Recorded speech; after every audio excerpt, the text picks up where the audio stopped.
Now, Lieutenant Baird, begin with the last time we saw each other.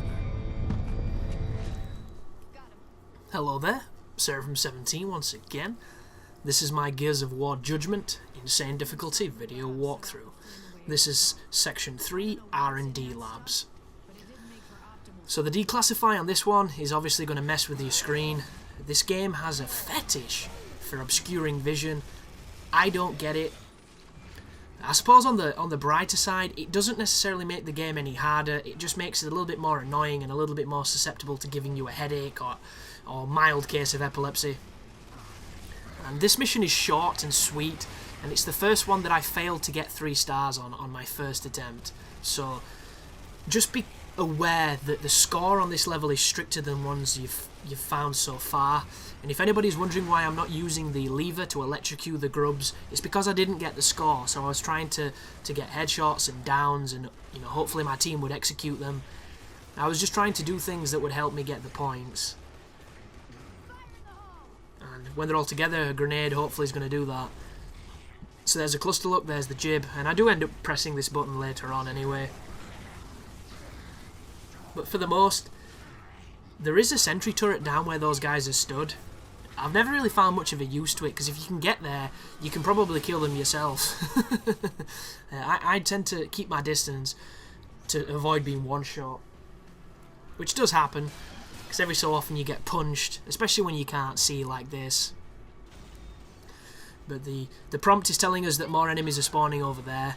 If you're closer, you can probably seal the grub hole, but once again, I'm trying to get as many locusts as I can to try and get points. I'm hoping my team is executing and doing all that kind of good stuff.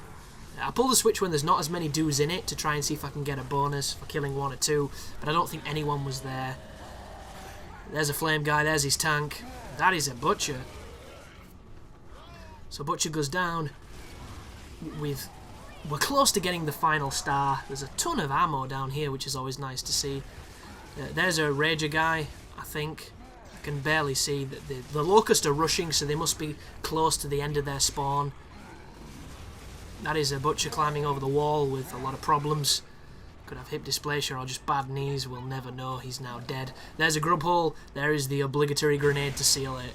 And there is the 3rd star. And I mean, look, it gives you a checkpoint there. I don't get this game at times. There's levels where you do 5 to 10 minutes of pure action, you can die at any moment, and then they give you a checkpoint there. So strange. And it would be nice to be on the team. I want to know who gets the job of placing the checkpoints.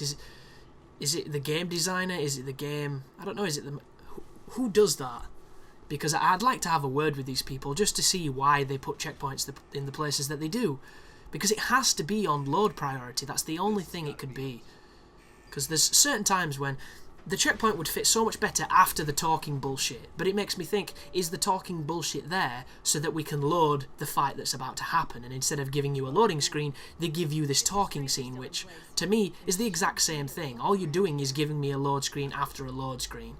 I want to get straight to the gameplay, and the checkpoint's not allowing me to do that, so I would really like to speak to the people who are in charge of that, just to get a better understanding and to be able to humanize the decisions that they make, because as a gamer, from my perspective, a lot of them are very poor.